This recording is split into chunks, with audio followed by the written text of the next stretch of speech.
The wedding dress felt like iron shackles against Rowan's skin as gunfire exploded through the chapel doors.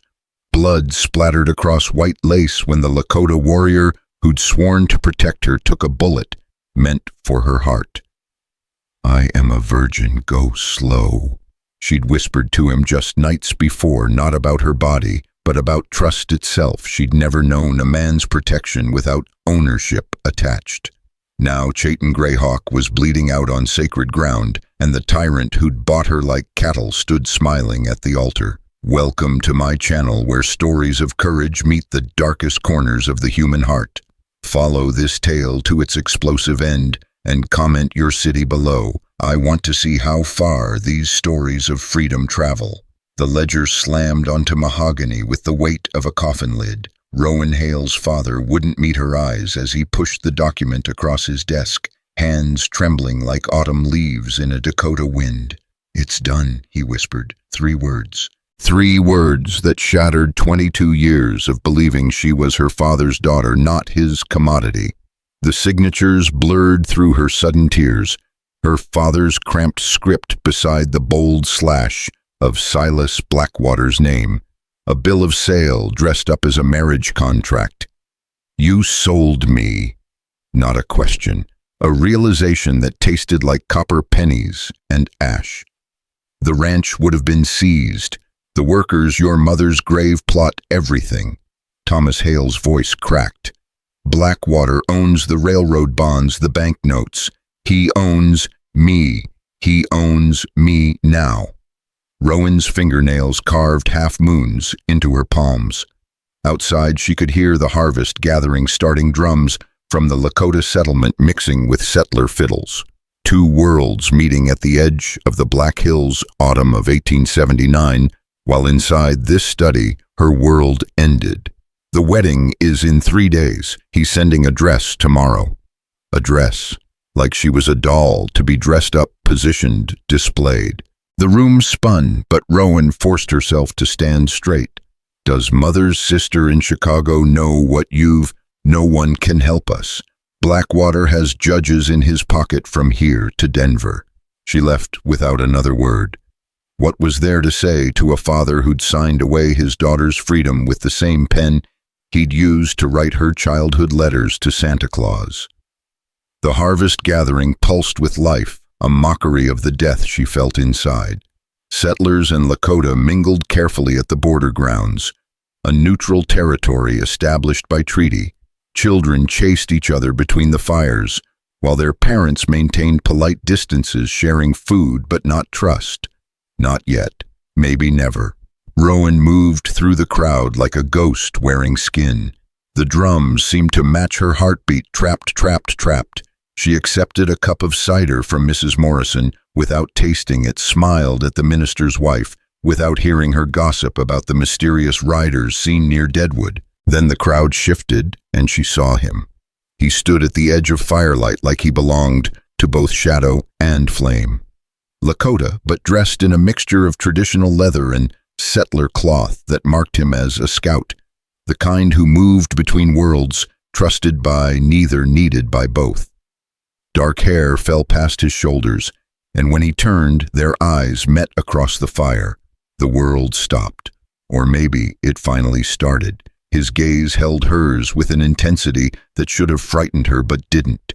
Instead, she felt seen, not as Thomas Hale's daughter or Blackwater's acquisition, but as herself. Raw, real, furious.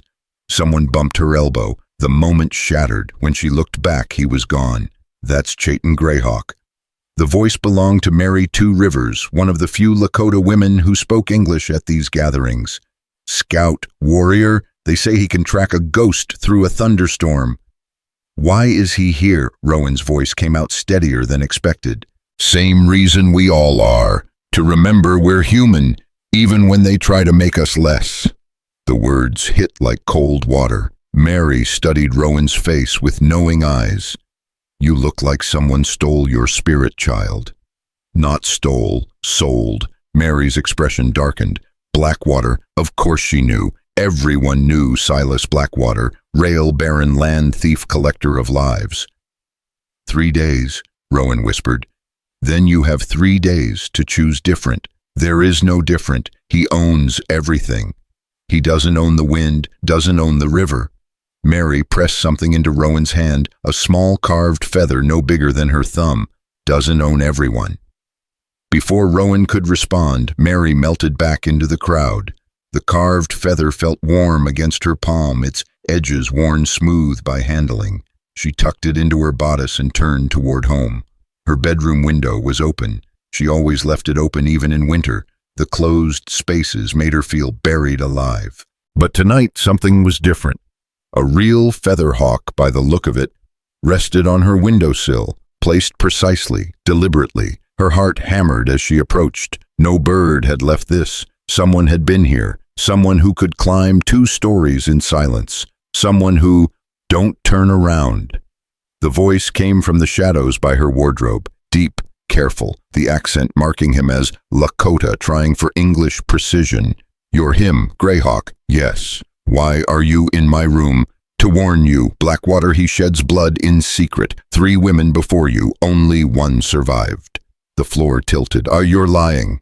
Anna Morrison, Rose Campbell, Elizabeth Gray. Each name fell like a stone into still water. Ask their families why they left town. Ask why their graves are unmarked. Get out. But her voice shook now. Keep the feather. Put it in your window if you want to leave. Any night, any time.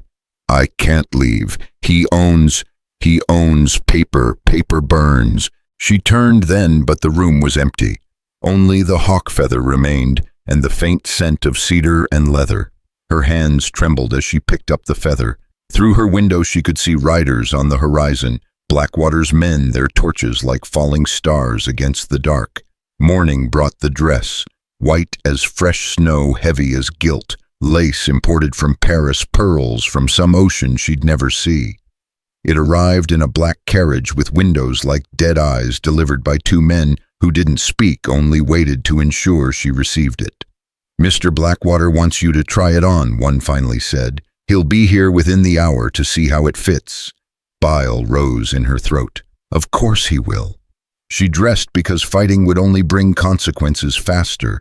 The dress fit perfectly, of course it did. Blackwater had probably had her measured in secret, another violation among many. She stared at herself in the mirror and saw a stranger, a beautiful corpse walking. Magnificent. She hadn't heard him enter. Silas Blackwater filled her doorway like smoke fills lungs, invasive, choking deadly. At 45, he was handsome in the way wolves are handsome, all sharp edges and hunger. His suit cost more than most families saw in a lifetime. You'll need jewelry. I'm thinking sapphires to match your eyes when you cry. The casual cruelty of it made her stomach turn. I won't cry for you. He crossed the room faster than a man his size should move. His hand wrapped around her throat, not squeezing, yet just resting there like a promise. You'll cry. They all cry, eventually. Anna Morrison, Rose Campbell, Elizabeth Gray. You're hurting me. Steady voice. Don't show fear. Don't give him what he wants. Not yet. But he released her, stepped back to admire his handprint on her neck. Gold lace for the veil, I think. You'll smile when you wear it. The whole town will see how happy you are to be mine. He left her standing there in the white dress, his fingerprints already bruising purple against her skin. She waited until his carriage pulled away before running to the window. The carved feather went on the sill. That night she found evidence. Not much, but enough. Her father kept Blackwater's correspondence in his study, and desperation made her brave enough to search. Most of it was threats wrapped in legal language, but one letter caught her eye. A land surveyor's report showing properties Blackwater had acquired after their owners disappeared or died. The Morrison Ranch after Anna's departure. The Campbell homestead after Rose's illness. Elizabeth Gray's family store after her accident. 3 knocks at her window. Pause. 2 more. She nearly screamed before recognizing the pattern. A signal. She pulled back the curtain to find Chayton balanced on the narrow ledge like it was solid ground. You put out the feather. You were right. About the women. His expression darkened. There's more. The maid at the hotel, Sarah, she found something in his books. Now she's missing. What did she find? Forged deeds, dead men's signatures on land transfers. The chapel isn't just for your wedding, it's for making all his crimes look legitimate. Marry into respectability, bury the evidence under wedding bells. I need to run. Then run, tonight.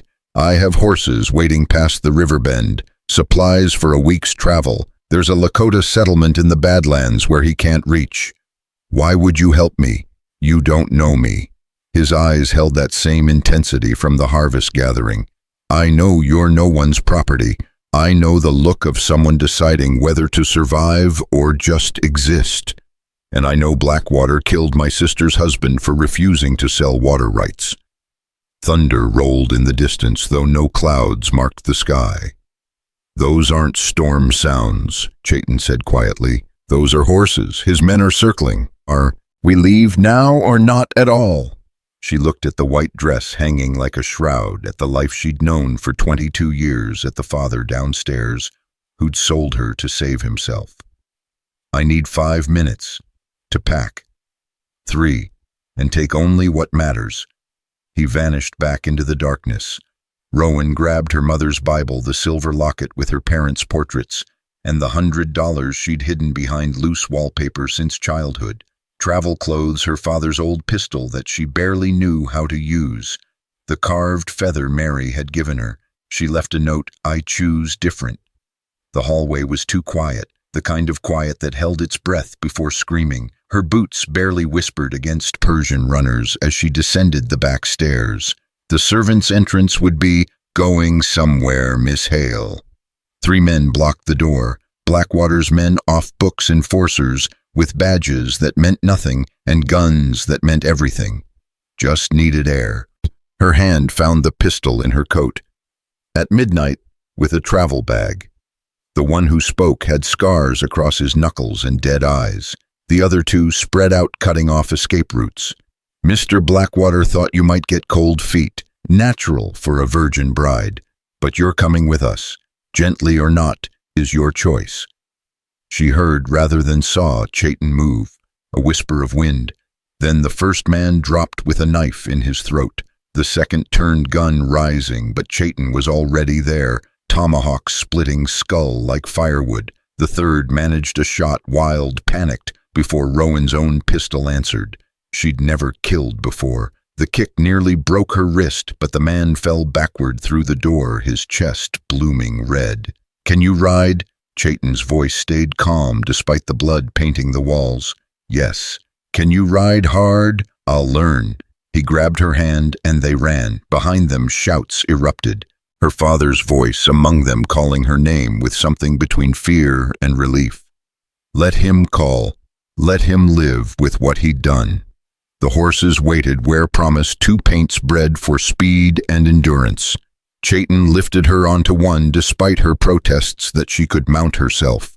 Pride kills slower than bullets, but just as sure. Move. They rode like the devil collected debts. The river bend approached fast, moonlight turning water to molten silver, but riders appeared on the opposite bank, more of Blackwater's men, their rifles already raised. Hold on. Chayton turned his horse sharp left, using the trees as cover. Bullets whined past like angry wasps. Rowan pressed low against her horse's neck, feeling its heart thunder between her thighs. A fallen log appeared in their path. Too late to stop. Her horse gathered itself and jumped, a moment of flying suspended between earth and sky, then jarring impact. She stayed on through will alone. The woods. Chayton pointed to a deer trail barely visible in darkness. They plunged into the black branches, tearing at clothes and skin. Behind them, dogs bayed. Blackwater had brought hunters. They rode until her horse stumbled, then dismounted and ran on foot. Her lungs burned, her legs screamed, but stopping meant the dress, the chapel, the possession. So she ran. Dawn came pale and hostile, revealing their position on a bare hillside. 2 exposed. The dogs sounded closer now, their cries mixing with horses' hooves and men's shouts. There, Chayton indicated a rock formation ahead. We make a stand. We can't fight them all. No, but we can make it cost more than you're worth to him. He checked his rifle, his tomahawk counting ammunition with practiced efficiency. "When they come, stay behind the rocks. If I fall, take my horse and ride north. Don't stop for anything. I'm not leaving you." His smile was sharp as winter. "You will if I tell you to." The first riders crested the hill. 6 men, then 12, then 20. Blackwater himself rode in the center, his black coat making him look like a carrion bird. "Miss Hale!" His voice carried across the distance like poisoned honey. "This is unfortunate. 3 of my men dead, and for what? You're coming back either way. Go to hell. After you, my dear." The first shot came from their left, a flanking rider Chayton hadn't seen. The bullet caught him high in the shoulder, spinning him against the rocks. Blood sprayed across granite and Rowan's face. "No!" She grabbed his rifle as he fell, firing wild at the approaching men, but there were too many. They surrounded the rocks like wolves around wounded deer. "Take her alive," Blackwater commanded. "The savage is expendable." Chayton struggled to stand, tomahawk in his good hand. "Run!" he gasped. "Now!" I said, "I'm not." Rough hands seized her from behind. She fought, scratching, biting, but there were 3 of them and 1 of her. They dragged her down the hillside while Chayton's war cry echoed behind them, followed by the wet sound of his tomahawk finding flesh. Then gunfire, then silence. They threw her across Blackwater's saddle like a sack of grain. His hand rested on her back, possessive and cold. "You've caused enough trouble, little bird. The wedding proceeds tomorrow as planned. I'll tell everyone what you are, the murders, the forgeries. With what proof a hysterical woman's claims against a respectable businessman?" His laugh was winter wind through gravestones. "Besides, your Lakota friend won't be testifying. My men will make sure his body feeds the crows." But as they rode away, she heard something the others missed, a whistle, like a hawk's cry from the rocks. Chayton lived, wounded, hunted, but alive. They locked her in the hotel's best room, the one with bars disguised as decorative ironwork. Sarah's room, she realized. The missing maid's belongings still scattered on the dresser, a Bible hairpins, and tucked beneath them a folded paper, more forged deeds. But these had something else, dates that didn't match signatures from men who died before the documents were supposedly signed. Evidence that could destroy Blackwater if placed in the right hands. She hid the papers in her corset just as the door opened. 2 women entered with the white dress. "Mr. Blackwater says you're to be ready within the hour," the older one said. Her eyes held sympathy, but her hands stayed steady. "Please don't make this harder than necessary." They dressed her like a corpse being prepared for viewing. The dress, the veil, with its gold lace that caught the light like spider silk, sapphire jewelry that felt like chains. They painted her face to hide the bruises, styled her hair to cover where Blackwater's men had gripped too hard. "You look beautiful," the younger woman whispered. "Like a princess." "Princesses choose their princes. I'm just decorated meat." The older woman's hand stilled on the veil. "My daughter was Rose Campbell." The world tilted. I know what he is, the whole town knows, but knowing and proving are different things." She leaned close, adjusting the veil.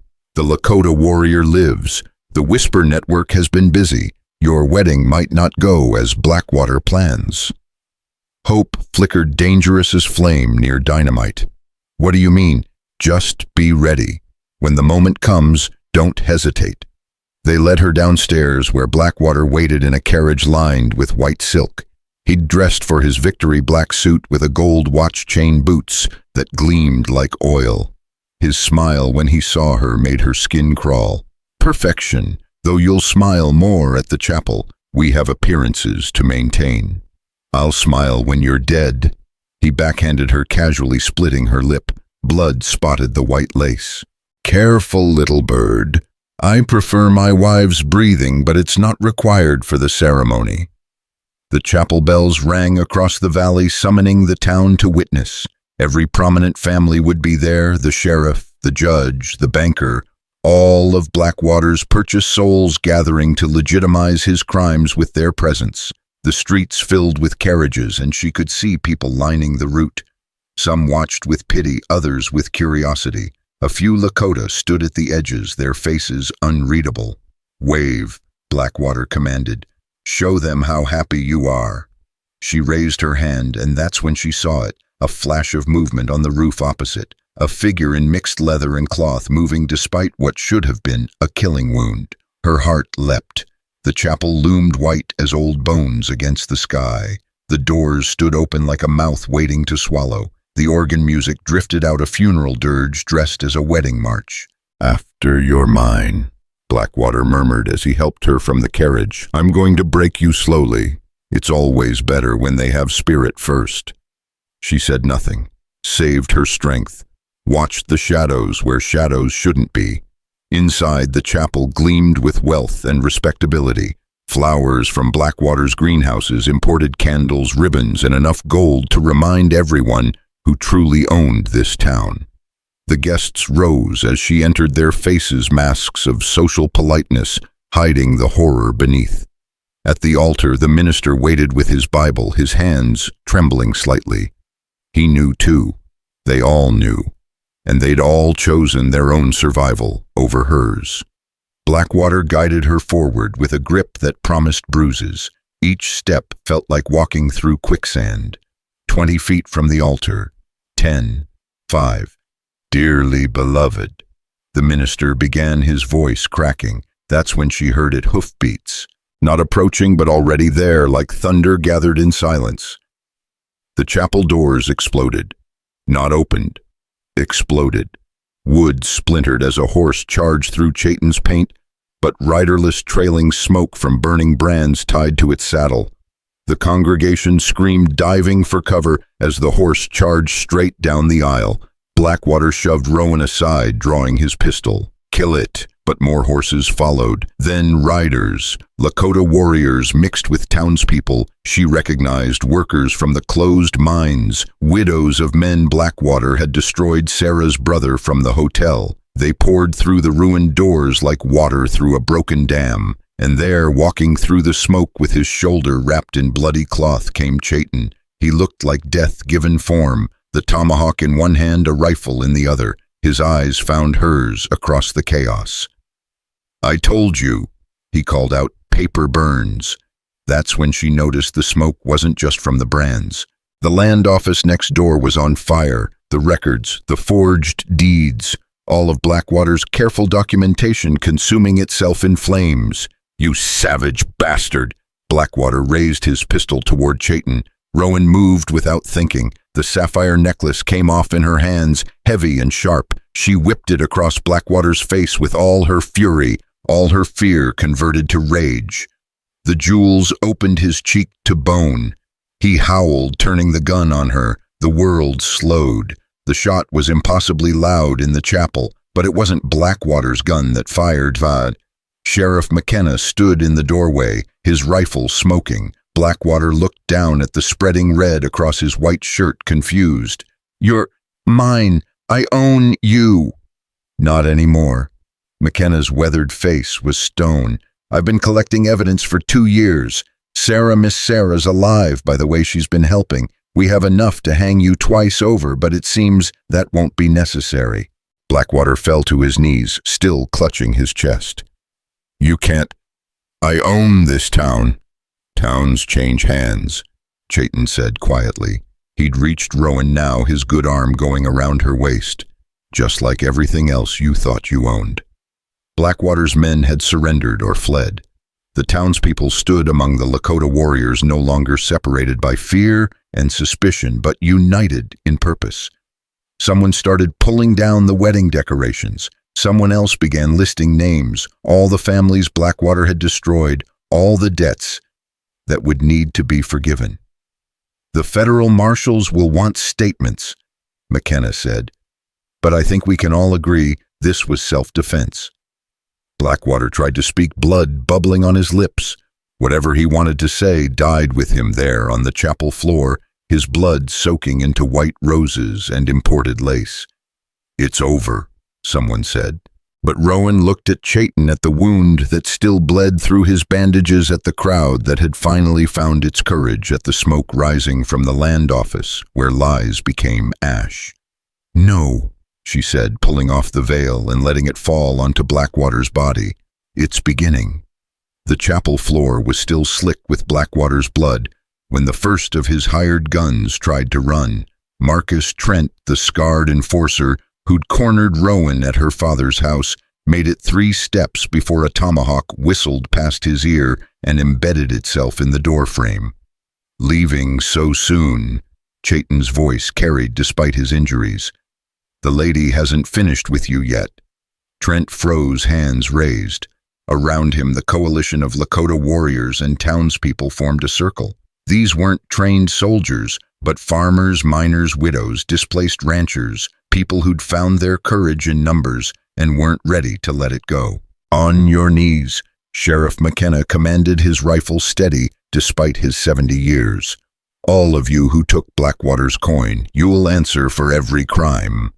But even as Trent and 6 others dropped to the floor, Rowan noticed movement in the bell tower, a glint of metal catching afternoon sun. Chayton, the tower. The sniper's shot shattered stained glass where Chayton had stood a heartbeat before. He'd moved on instinct, pulling Rowan with him behind the altar. The congregation scattered again, their newfound courage tested by renewed violence. "Thompson's up there," McKenna shouted. "Blackwater's personal assassin. Man's killed 12 that we know of." Another shot splinted the altar wood, then another. Thompson had the high ground and enough ammunition to pick them off one by one. The chapel that had been meant as Rowan's prison was becoming a killing floor. "Give me your rifle," Rowan said to Chayton. "You can barely shoot a pistol." "I don't need to hit him. I need to keep him looking at me." She was already moving, ripping the wedding dress at the seams for mobility. "You know another way up there?" His eyes widened with understanding. "The maintenance ladder outside north wall." "Then go, I'll buy you time." Before he could protest, she grabbed McKenna's rifle and stood firing at the bell tower. Her shots went wide, but Thompson responded, focusing on her as she dove behind pews.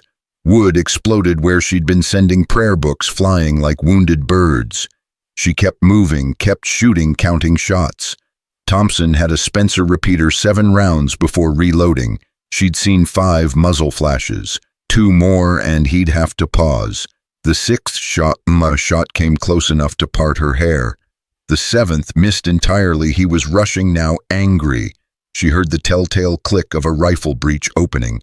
Then she heard something else. A war cry from above. Thompson's scream echoed through the chapel as Chayton appeared in the bell tower. They fought in silhouette against the sun, 2 shadows grappling for death. The assassin was bigger, uninjured, but Chayton fought like his ancestors, savage, precise, inevitable. Thompson went through the window. He didn't scream on the way down, just hit the ground with a wet finality that made several townspeople vomit. Chayton appeared in the tower opening, bleeding, fresh from reopened wounds. "Anyone else want to test their aim?" The remaining hired guns surrendered without another word. "Bind them," McKenna ordered. "We'll need them alive for testimony." He turned to the crowd, his badge catching light through the shattered windows. "Federal marshals will be here within the week. Until then, we're the law. Anyone has a problem with that." Thomas Hale pushed through the crowd, his face aged a decade in one day. "Rowan, thank God you're—" She slapped him hard enough to snap his head sideways. "You don't get to invoke God, not after what you did. I was trying to save yourself. You were saving yourself." She pulled the forged deeds from her corset, Sarah's evidence that had been worth almost dying for. "Did you know about these?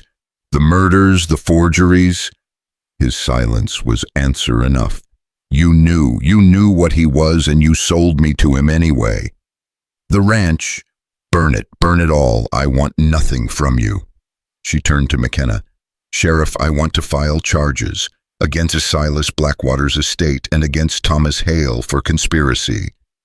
"Rowan, please." But she was already walking away, leaving her father standing in the ruins of his bargain. Chayton met her at the door, swaying slightly. Fresh blood seeped through his makeshift bandages. "You need a doctor. I need to get you somewhere safe first." Blackwater had partners. When word spreads, a rider burst through the crowd, horse lathered with sweat. Sheriff riders coming from the rail camp, 30, maybe 40, armed. The blood in Rowan's veins turned to ice. The rail camp was Blackwater's stronghold, where he kept his worst men. They wouldn't care that their employer was dead. They'd want revenge for the paychecks that died with him. "How long?" McKenna demanded. "Hour, maybe less." The crowd that had been brave in victory now faced the prospect of a real battle. Some were already backing toward exits, ready to run, the moment balanced on a knife's edge. "They'll burn the town," someone whispered. "Kill everyone who stood against them." Rowan climbed onto the altar where Blackwater's body still lay. "Listen to me, all of you. Running means dying tired. They'll hunt us down one by one, make examples of us. But together we're still outnumbered 2-1, Thomas Hale interrupted. "And they're killers, not farmers and widows." "So were the British." Mary Two Rivers stepped forward, her voice carrying the authority of someone who'd survived worse. "So was Custer. Yet here we stand." "The Lakota will fight with you," Chayton added, though the effort clearly cost him. "My people have no love for railroad thugs." "And we have something they don't," Rowan continued. "We have home ground. We know every building, every alley, every root cellar. We have righteousness, and we have each other." An old miner named Walsh spat tobacco juice onto Blackwater's corpse. "Girl's right. I'd rather die fightin' than live running."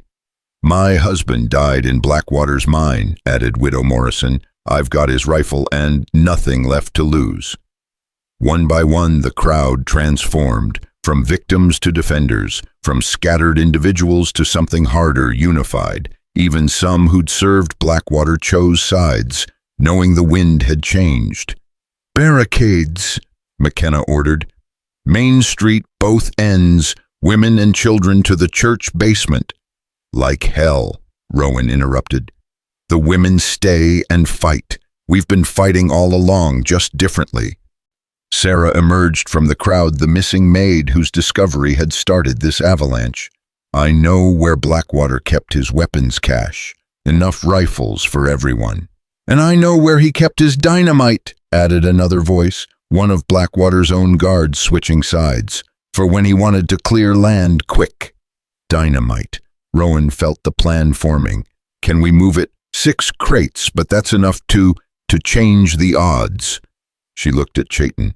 "The bridge, the rail bridge over Mercy Creek, it's the only fast way from the camp to town." Understanding dawned in his eyes. Blow the bridge, trap them on the other side.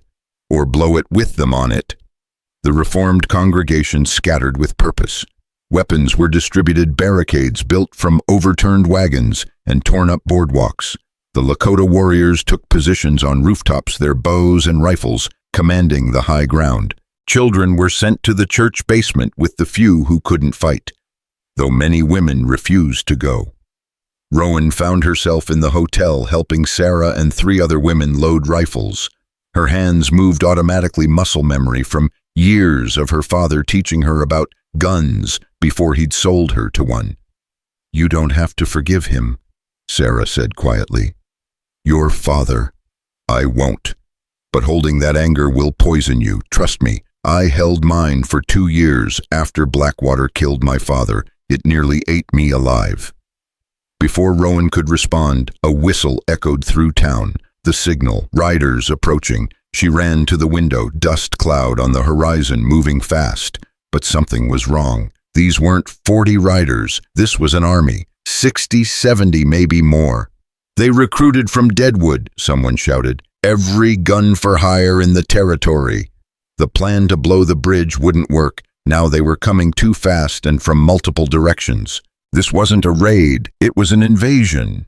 Chayton appeared in the doorway, his face grim. "We're surrounded." They split their force, came around through the canyon. "How long?" "Minutes." She looked at the dynamite crates. 6 of them, enough to level buildings. An idea formed, terrible and necessary. The chapel, it's the biggest building, the most central. They'll use it as a stronghold if they take it. You want to blow up a church? I want to blow up anyone who tries to take it. She was already moving, grabbing crates, set charges in the basement. When they occupy it, that's murder. She turned on him fierce. No, murder is what Blackwater did to those women. This is war. The first shots rang out before they could finish arguing. The raiders hit the east barricade hard, 20 riders firing as they charged. The defenders responded, dropping 3, 5, 7, but more kept coming. The west, someone screamed. They're hitting the west side too. Rowan ran into the street in time to see the barricades breaking. These weren't just rail workers, they were professional killers, ex-military Indian fighters. They moved with coordination, using covering fire, advancing in teams. A rider broke through, charging straight at her. She had one shot with the pistol she'd grabbed. The man's eyes were wild teeth, bared in a killing grin. 20 feet, 10, 5. Her shot took him in the throat. He flew backward off his horse, which kept running, dragging his body by one stirrup caught in leather. "Fall back to the second line," McKenna shouted, but his voice was nearly lost in gunfire. The second line was the hotel and surrounding buildings. Defenders fired from windows, doorways, roofs. The street became a killing ground, bodies piling up from both sides. But the raiders kept coming, using their dead as shields, pressing forward with terrible purpose. That's when Rowan saw him, coming through the smoke like a nightmare made flesh. Jack Harrigan, Blackwater's former partner, the one man worse than Blackwater himself. He rode a black stallion and carried a shotgun in each hand, cutting down anyone in his path. "There," he pointed directly at her. "The bitch who started this, 50 gold pieces to whoever brings me her head." The battle shifted. Half the raiders turned toward her position. She ran, hearing boots and hooves behind her. The hotel door exploded in splinters as she dove through. Up the stairs, gunfire chasing her. Sarah's room, the window, she jumped without thinking. 2 stories onto a shed roof that collapsed under her weight. She hit the ground hard, ribs screaming, but rolled and kept moving. Behind her, raiders poured into the hotel. The chapel loomed ahead. The dynamite was there waiting. But so were 20 raiders who'd circled around to take it. They'd occupied her trap before she could spring it. A hand grabbed her, pulled her into an alley, Chayton bleeding worse than before. "This way." "And the chapel is lost. We need to—" An explosion rocked the world. Not the chapel, the hotel. Someone had set off dynamite there, bringing the entire structure down in a roar of flame and debris. Raiders and defenders alike were crushed or burned. "Who?" "Your father." Chayton pointed. Through the smoke, she saw Thomas Hale, standing where the hotel entrance had been. He was on fire, his clothes burning, but he stayed upright long enough to look at her. His lips moved an apology, a goodbye, something she'd never know before the second explosion took him and everything around him. "No." The scream tore from her throat, surprising her with its grief. She'd hated him, hadn't forgiven him, but he was still her father. And he died trying to save her. The explosion had broken the raiders' momentum. They pulled back, regrouping, but the defenders were scattered too. Bodies littered the street. The church bell rang frantically, not a call to worship, but a death knell. "We're losing," Chayton said quietly. She looked at the chapel where raiders had set up a command post, at the scattered defenders trying to hold failing positions, at the smoke rising from her father's funeral pyre. "Not yet." She grabbed a torch from a burning wagon. "Cover me." "What are you, Rowan?" "No." But she was already running, straight at the chapel, straight at 20 armed men, straight at death. The first shots missed Surprise, making them hesitate, who charges directly at superior numbers. The second volley came closer, one bullet grazing her shoulder. The third would kill her. It never came. War cries erupted from every direction as the LAKOTA attacked in force. Not just Chayton's band, all of them. Every warrior within 50 miles had come. They flowed through the streets like water, overwhelming isolated raider positions. Rowan reached the chapel door. The raiders inside were firing out at the Lakota, not watching their backs. She had seconds. The torch hit the dynamite fuses they'd set, but hadn't yet connected. 6 crates enough to level the building. The fuses caught immediately, burning faster than they should. Someone had soaked them in kerosene. "Everyone out!" she screamed, surprising herself by warning them. 30 seconds. Some listened. The smart ones ran immediately. Others hesitated, and hesitation killed them when the chapel erupted. The explosion threw Rowan backward into mud that had been dust before blood soaked it. Her ears rang, her vision blurred, but through it all she saw the chapel's steeple falling like God's own judgment, crushing Jack Harrigan and his command staff. The remaining raiders broke. Those who could fled toward their horses only to find the Lakota had cut off their escape. What followed wasn't a battle, it was justice served by arrow and blade. When the smoke finally cleared, Rowan stood in what had been the town square. Bodies everywhere, buildings burning or destroyed. The chapel was gone, leaving only a smoking crater, but they'd won. Somehow, impossibly, they'd won. 50 dead. McKenna reported, his arm in a makeshift sling. Maybe more. Third of the town's gone. But the town survived, Mary Two Rivers added. She was tending wounded with the same hands that had given Rowan the carved feather that started everything. Chayton found her standing over her father's body, or what remained of it. Someone had pulled him from the rubble, laid him out with what dignity they could manage. "He made his choice at the end," Chayton said softly. "Doesn't erase the first choice, the one that started all this." "No, but it means something that he tried." Sheriff McKenna approached with papers. "Federal marshals will be here tomorrow. They'll want statements, but I think we can all agree on the story. Blackwater's men attacked the town. We defended ourselves. And my father died a hero. That's what the record will show." She wanted to argue, to demand the truth be told. But looking at the devastation, the survivors pulling together to tend wounded and put out fires, she realized the truth was bigger than one man's sins or redemption. "The land deeds," she said instead. "The real ones. What happens to all that stolen land goes back to rightful owners where we can prove it. The rest..." McKenna looked at the Lakota warriors who'd saved them. "Maybe it's time for new treaties. Real ones."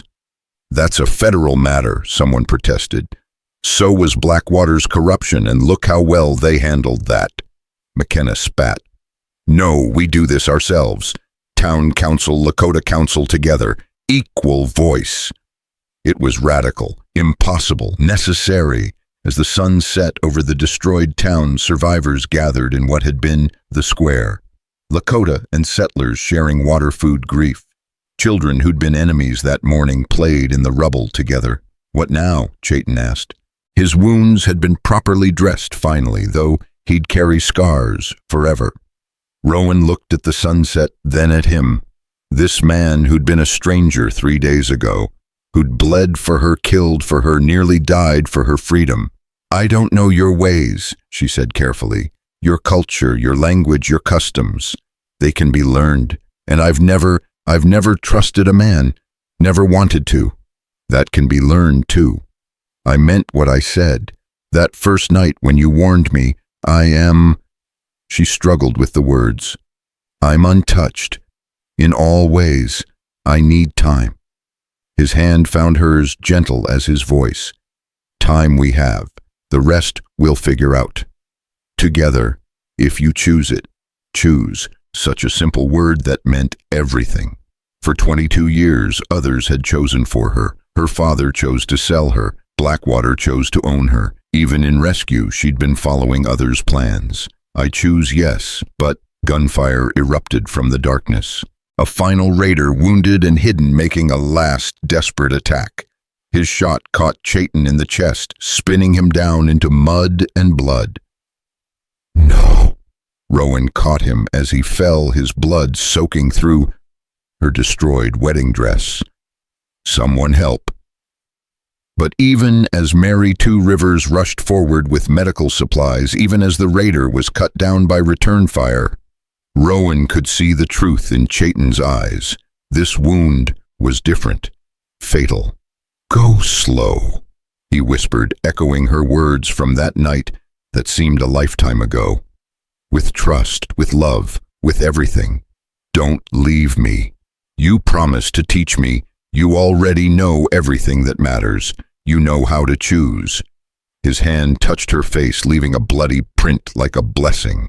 Then the light went out of his eyes, and the man who'd saved her was gone. The wail that tore from her throat wasn't human. It was the sound of something breaking that could never be fixed. Around her, Lakota women took up the mourning cry, their voices rising to the stars that were just beginning to appear.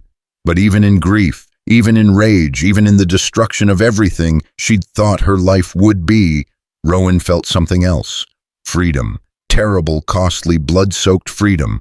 She closed Chayton's eyes and stood his blood on her hands, her dress, her soul. The survivors watched her waiting, settlers and Lakota alike looking to her, though she had no authority, no right to lead. But she had something else. She had chosen, and she would keep choosing every day to honor the sacrifice made for that choice.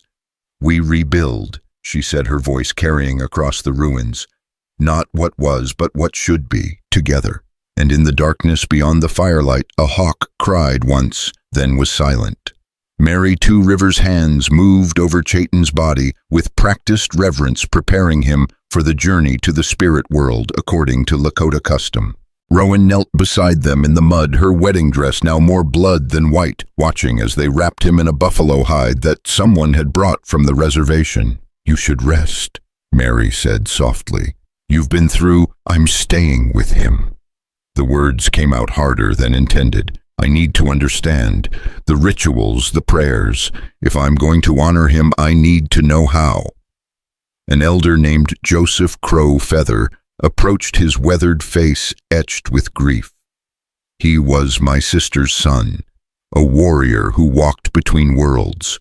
He studied Rowan with eyes that had seen too much. "You wish to learn our ways. I wish to earn them. Pain doesn't make you Lakota, neither does loss. No, but respect might, and commitment to what he died believing, that our peoples could stand together." The elder was quiet for a long moment, then began to sing, a death song hauntingly beautiful in the smoky darkness. Other Lakota voices joined, creating a harmony that seemed to pull the stars closer. Rowan didn't understand the words, but she felt their meaning in her bones. "There's something else." Sheriff McKenna interrupted, his voice urgent. "Riders approaching from the south, not raiders, too organized, military formation, the federal marshals." But something in McKenna's tone suggested worse news. Rowan stood, forcing her exhausted body to move. "What aren't you telling me?" "One of Blackwater's men got away, rode hard for the territorial capital. If he gets there first, tells his version, they'll call this an uprising, send the cavalry. The implications hit like cold water. They'll massacre the Lakota for helping us." Joseph Crow Feather's expression darkened. "Not the first time they've punished us for standing with justice. How far out are the marshals?" "Hour, maybe less." Rowan looked at the destroyed town, the mixed gathering of survivors, the body of the man who died protecting her. A plan formed, desperate but necessary. "Sarah, I need every document you found, every forged deed, every record of murder." She turned to McKenna. "Sheriff, gather witness statements. Focus on Blackwater's crimes, not the battle. What are you planning to control the narrative before it controls us?" She looked at Joseph. "I need your fastest rider, someone who can reach the marshals before they see this destruction and draw the wrong conclusions." "My grandson Samuel. But why would federal men listen to a Lakota messenger?" "They won't, but they'll listen to me." The preparation took precious minutes they didn't have. Rowan changed into Sarah's clothes, simple, respectable, clean. She gathered the evidence into a leather portfolio, each document a weapon against the story Blackwater's survivor would tell. But as Samuel readied the horses, a complication emerged. Riders from the north, too, a lookout called. Maybe 20. They were being surrounded again, but these weren't random raiders. The coordination suggested something worse. Blackwater's business partners, the ones who'd helped him forge documents and steal land. They'd come to clean up loose ends. "We can't fight another battle," McKenna admitted. "Half our fighters are dead or wounded." "Then we don't fight," Rowan said. "We negotiate. With murderers, with businessmen who've lost their investment. They want Blackwater's assets, not revenge." She hoped she was right. "Joseph, can your warriors hold positions without attacking, make them nervous but not desperate?" The elder nodded slowly. "You play a dangerous game, white woman. It's the only game left." She rode out with Samuel and 2 others, McKenna and Mary Two Rivers, representing both communities. The federal marshal's dust cloud was visible now, their formation tight and professional. But reaching them meant passing through the Northern Riders' approach route. They were intercepted within minutes. 20 men well-armed and well-dressed. Not hired guns, but actual businessmen, lawyers, investors. At their head rode Augustus Crane, a railroad executive whose partnership with Blackwater was an open secret. Miss Hale Crane tipped his hat with mock courtesy. Or should I say, the widow Blackwater. "I never married him, as you well know, since you probably helped forge half his contracts." Crane's smile was sharp as winter ice. "Careful with accusations, young lady. The federal government takes a dim view of slander, and an even dimmer view of fraud, murder, and conspiracy." She held up the portfolio. "Every crime documented, every forged signature, every family destroyed for profit. Your signature is on several of these, Mr. Crane." The smile faltered. "What do you want? Recognition of legitimate land claims, restitution for victims, and your word that this ends here, no retaliation, no revenge. And if we refuse, then you explain to the federal marshals why your names appear on documents signed by dead men, why your business interests coincidentally benefited every time someone disappeared." One of Crane's men, younger and nervous, shifted his gun. "Sir, we should—" An arrow sprouted from the ground an inch from his horse's hoof. The animal reared, nearly throwing him down. Along the ridgeline, Lakota warriors appeared, not many, but enough to make the point. "Steady," Crane commanded, but sweat beaded his forehead, despite the cool evening. "Here's what happens," Rowan continued, voice steady despite her racing heart. "You ride away, tonight, forever. Any claims to Blackwater's holdings are forfeit. Any debts he held are void. The land returns to its rightful owners. That's millions in assets that were built on murder. Unless you'd prefer to defend that in federal court." The sound of approaching hoofbeats grew louder. The marshals would arrive within minutes. Decision time. But then another voice cut through the standoff. "Nobody moves." From the east came a 3rd Force Buffalo soldiers.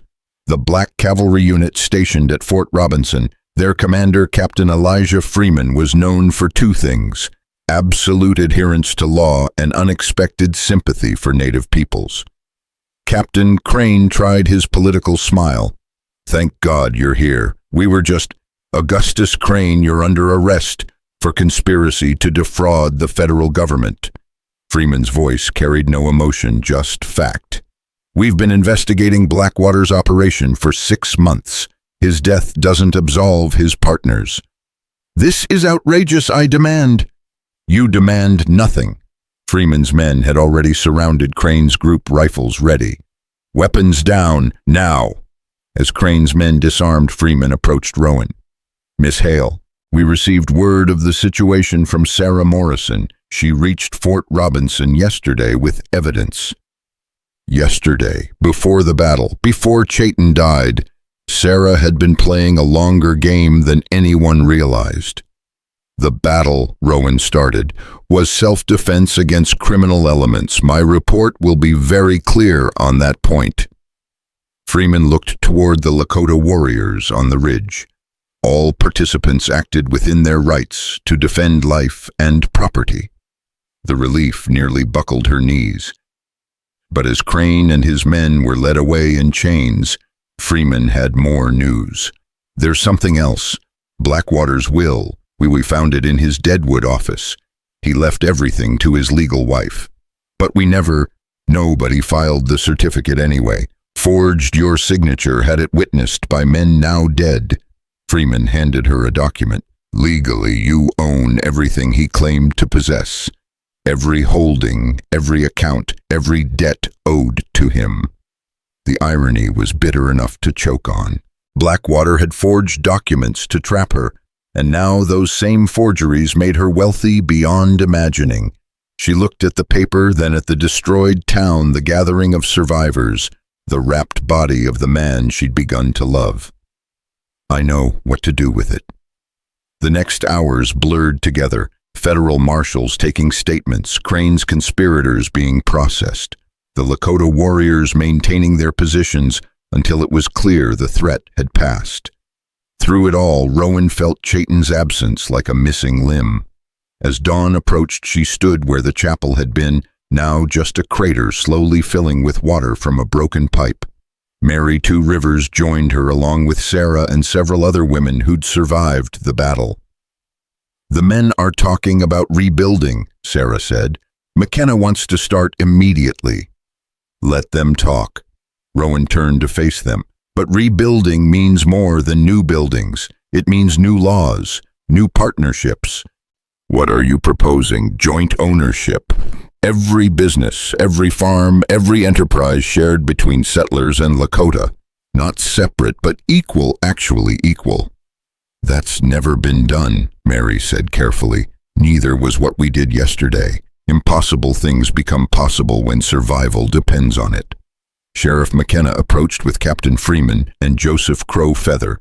The captain needs to return to Fort Robinson, wants to know our plans for governance until proper elections can be held.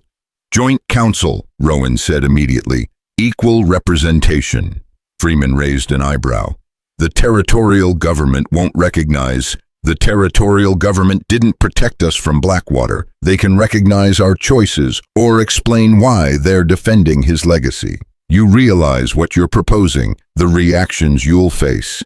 I buried my father yesterday, and the man who, her voice caught, the man who saved me. I'm past caring about reactions. Freeman studied her for a long moment, then nodded. I'll file my report accordingly. Acts of self-governance in the absence of effective federal oversight.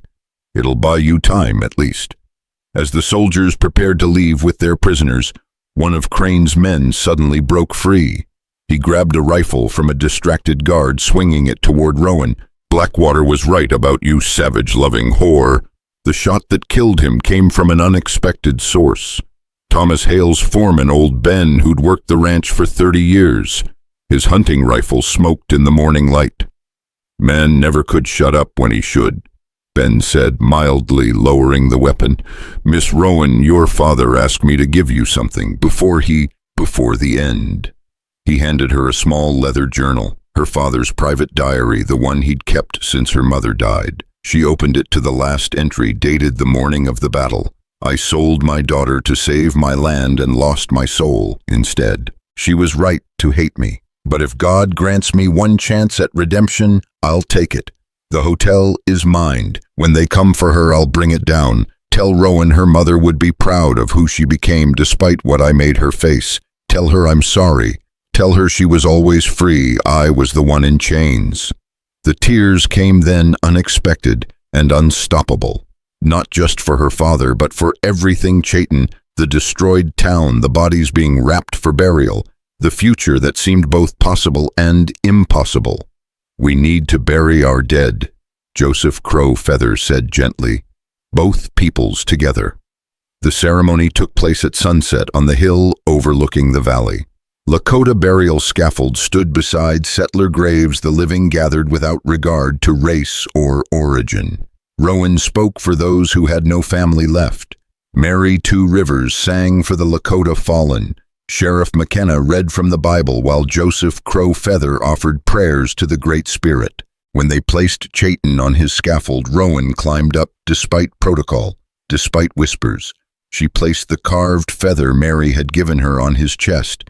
then cut a lock of her hair to leave with him, a promise to mourn in the Lakota way she was still learning. "I was untouched," she whispered to him, "in body and heart. You taught me to trust, without taking what I wasn't ready to give. That's how I'll remember you, as the man who protected my choices even more than my life."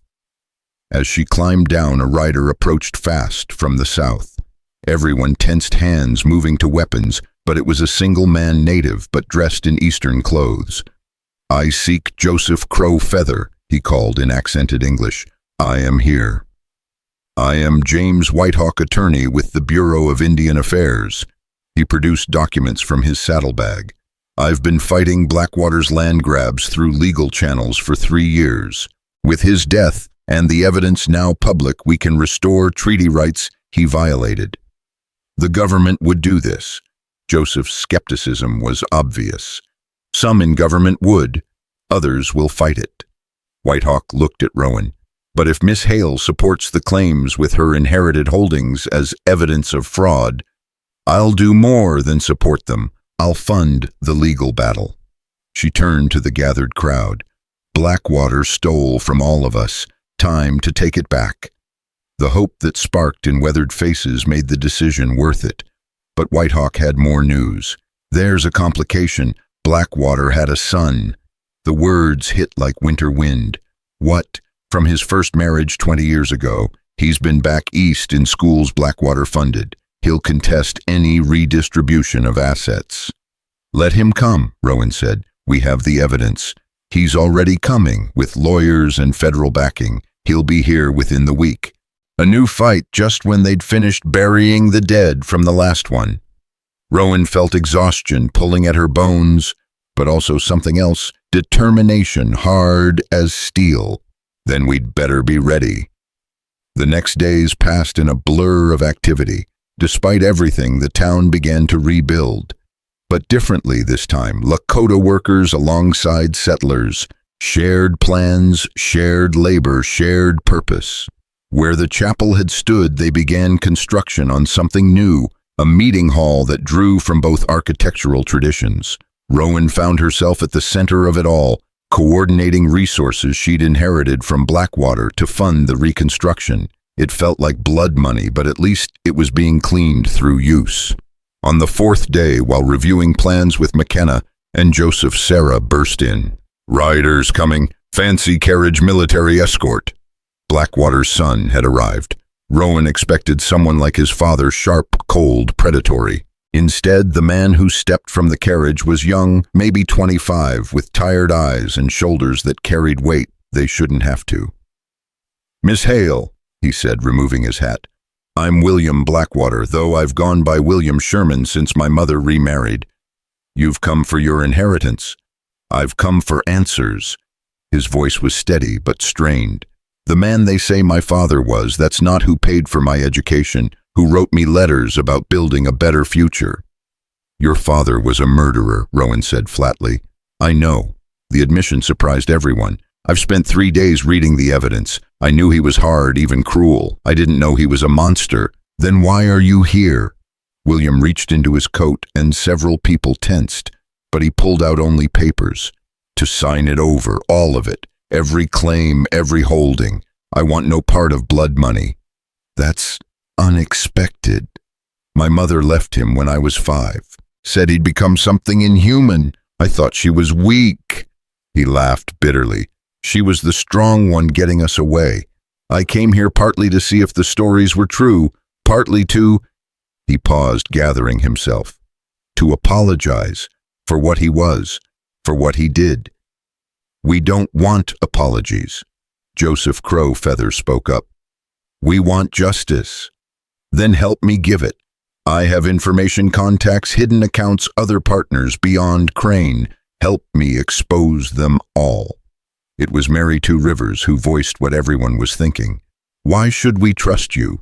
"Because I'm signing everything over legally, publicly, with federal witnesses." He gestured to the military escort. "Captain Freeman arranged it. Every stolen acre, every forced sale reversed." "And what do you want in return?" Rowan asked. "Nothing. except maybe to stay and help rebuild, to be part of something better than my father ever imagined. Looking at him young and earnest and carrying guilt for sins he didn't commit, Rowan made a decision. Ben needs help at my father's ranch. It's honest work for honest pay. William's relief was visible. I'll take it. The signing took place at sunset with the whole town watching, as William's pen moved across paper after paper, undoing his father's empire of theft. Something shifted in the air, not quite forgiveness, but the possibility of it. That night, Rowan stood at Chayton's scaffold telling him about the day's events. She'd started the practice the night after the burial, speaking to him as if he could hear. It helped with the grief that threatened to drown her. His son chose different, she said to the stars. Chose to break the chain. You would have respected that. A warm wind stirred her hair, and for just a moment she could swear she smelled cedar and leather. Then footsteps approached Samuel Joseph's grandson. Grandfather wishes to speak with you. Says it's time. Time for what? To learn. You said you wanted to earn our ways. He's ready to teach. She followed him to where the elders had gathered around a fire. Joseph gestured for her to sit. Chayton saw something in you, the elder began. So did Mary. Now I understand what. You don't seek to own or rule. You seek to bridge. I seek to survive and help others do the same. Same thing sometimes. He pulled out a bundle wrapped in hide. These were Chayton's, his personal items. Traditionally, they would go to family.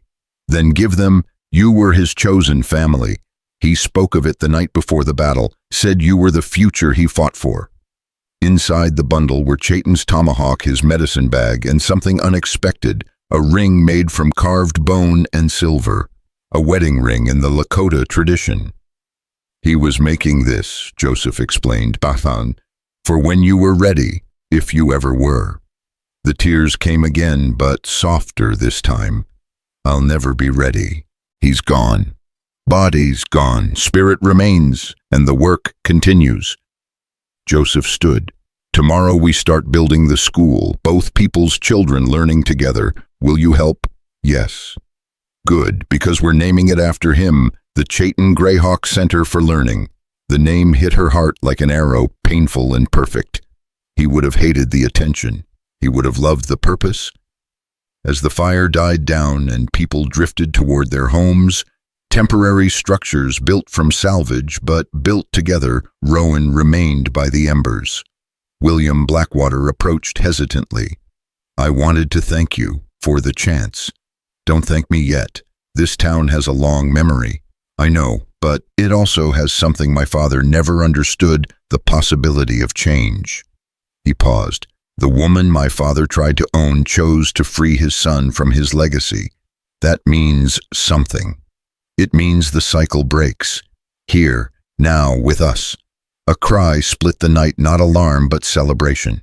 Someone had struck water while digging a new well, clean, clear water where before had been only dust. The symbolism wasn't lost on anyone. As people gathered around the new well, LAKOTA and settlers together, Rowan felt something shift. Not healing that would take generations, but the first step toward it. You would have loved this, she whispered to the wind, to Chayton's spirit, if it lingered. All of us together building something new. The hawk's cry came again, closer this time. When she looked up, she saw it perched on the scaffold where Chayton lay. It watched her with eyes that seemed too knowing, too familiar. Then Mary Two Rivers was beside her, pressing something into her hand. Another carved feather, but different, marked with symbols she didn't recognize. You're one of us now, Mary said simply, not by blood, but by choice. The choice to stand when standing meant dying. The choice to build when destroying would be easier. I don't know your language, your prayers. You know what matters, the rest comes with time. As if to prove the point, young children ran past LAKOTA and settler chasing fireflies without caring about the differences their parents had died over. One stopped a little LAKOTA girl, maybe 6 years old. Miss Rowan, my grandmother says you're sad because the warrior went to the sky. Yes, but he's not gone. See, she pointed at the hawk. He watches, he protects, just different now.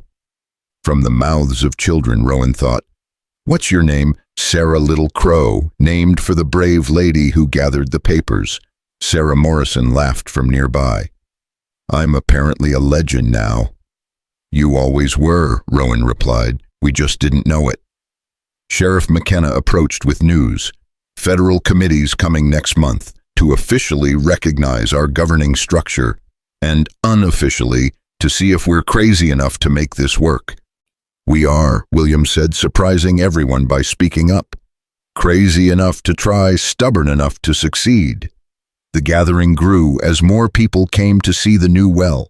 Someone brought out a fiddle, someone else brought drums. Music rose into the night, not separate traditions, but something new formed in the crucible of shared survival. Rowan danced because the children asked her to. She danced with Sarah, with Mary, even with William, who was trying so hard to earn his place. But in her heart, she danced with a ghost, a warrior who'd given everything for her freedom to choose this moment. The celebration continued past midnight, the first real joy since the battle. But as Rowan finally walked toward her temporary shelter, she noticed something wrong. Fresh horse tracks, too many heading toward the old mine. McKenna, she called quietly, we have visitors. The sheriff saw what she saw, his face hardened. Get everyone to safety, quietly. But it was too late. They came from 3 directions, not raiders this time, but something worse. Federal troops, but not Freeman's Buffalo Soldiers. These were cavalry Indian fighters led by a face Rowan recognized with sinking heart. Colonel Marcus Wade, the butcher of Sand Creek. Well, well, Wade's voice carried across the suddenly silent gathering. Seems we have an illegal assembly here. Natives and settlers mixing, violating about 6 federal statutes. We have Captain Freeman's authorization, McKenna started.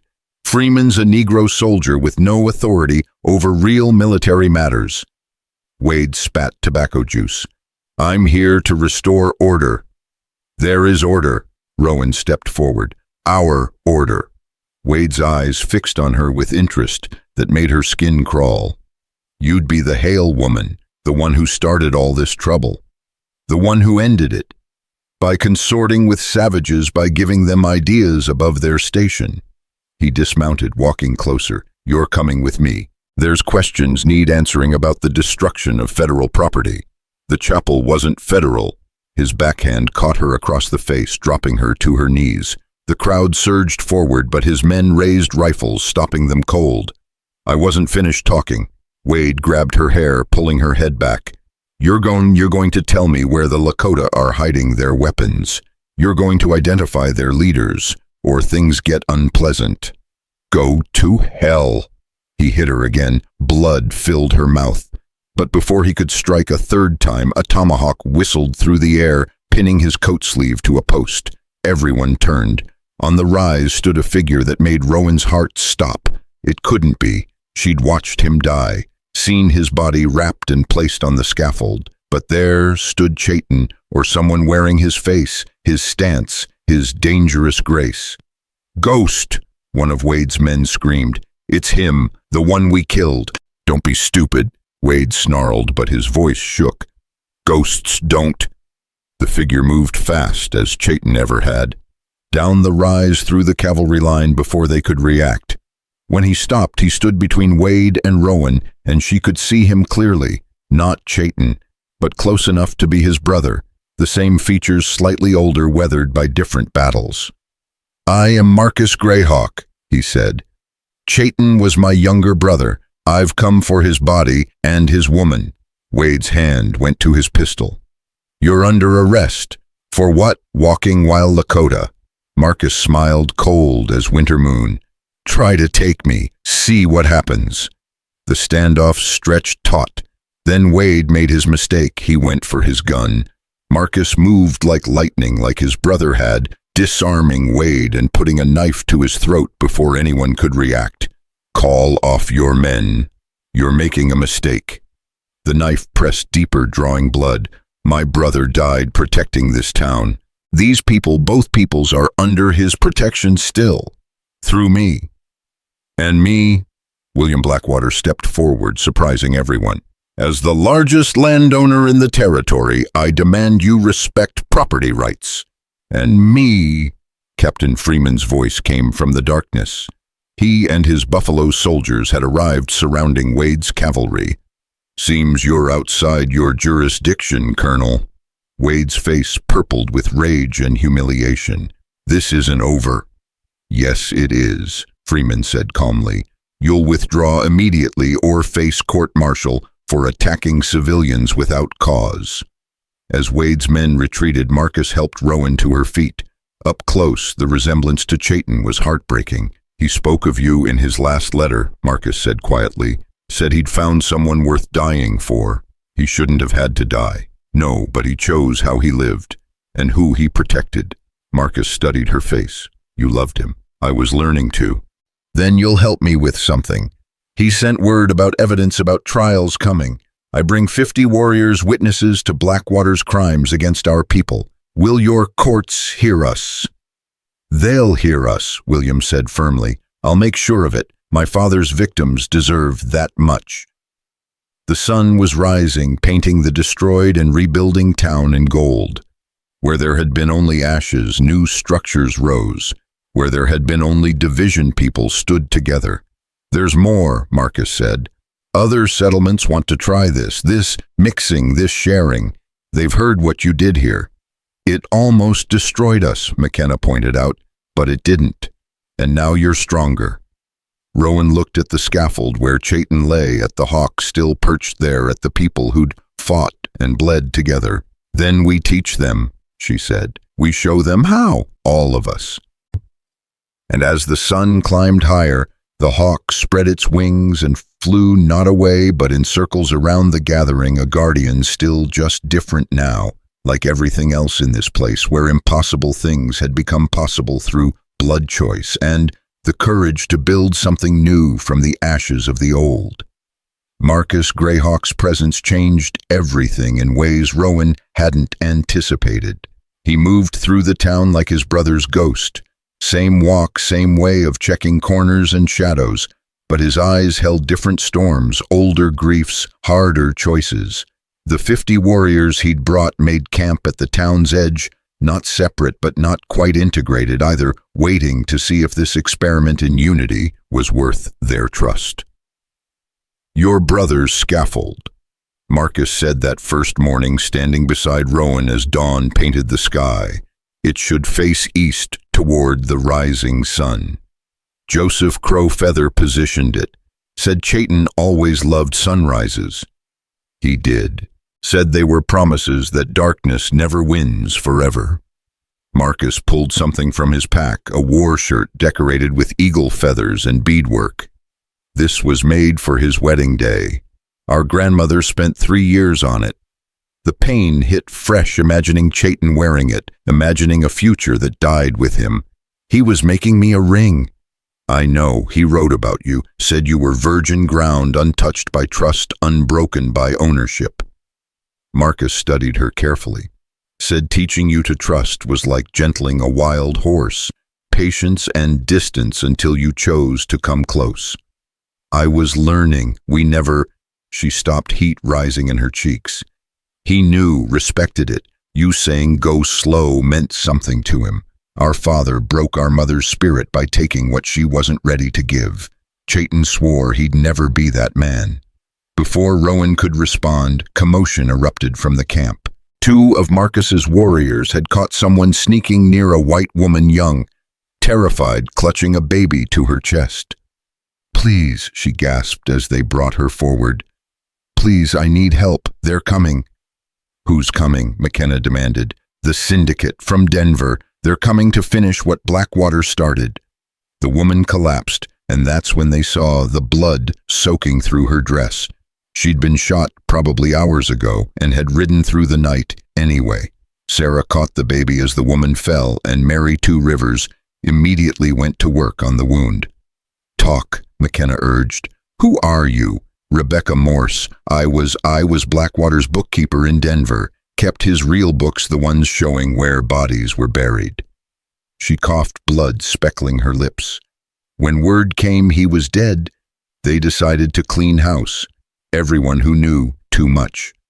The syndicate, 5 men, railroad, mining, banking, cattle, and law. They owned Colorado, moving into Dakota.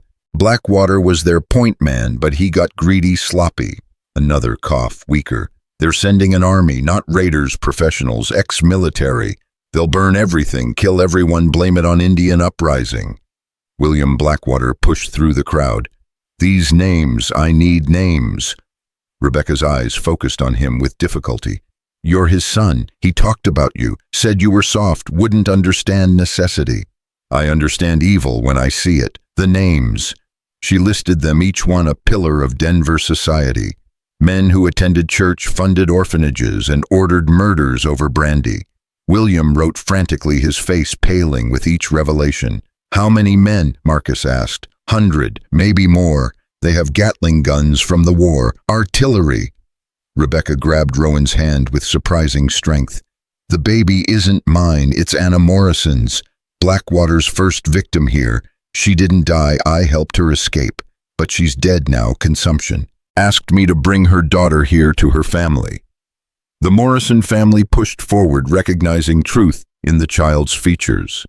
As they took their granddaughter with tears of joy and grief, Rebecca smiled.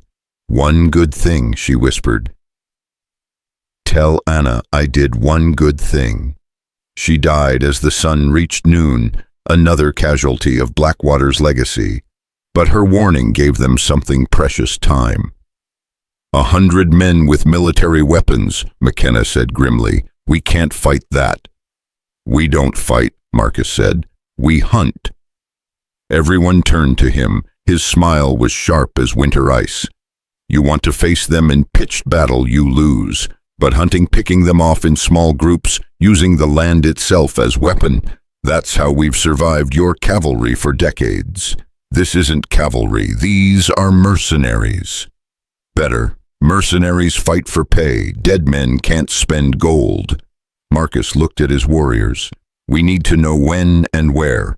Scout teams rotating watches. I'll go, Samuel volunteered. And me, William added, surprising everyone. I know these men, how they think. I can help. Marcus assessed him coldly. Blackwater's son wants to hunt Blackwater's friends. They were never his friends. They were his handlers. And yes, I want them stopped. While the scouts prepared, Rowan found herself organizing the town's defense with Sarah and Mary. Women and children would need safe places, medical supplies had to be distributed, and food stockpiled. But as they worked, a terrible realization struck. They're not coming to occupy, she said suddenly. They're coming to erase. What do you mean? Think about it.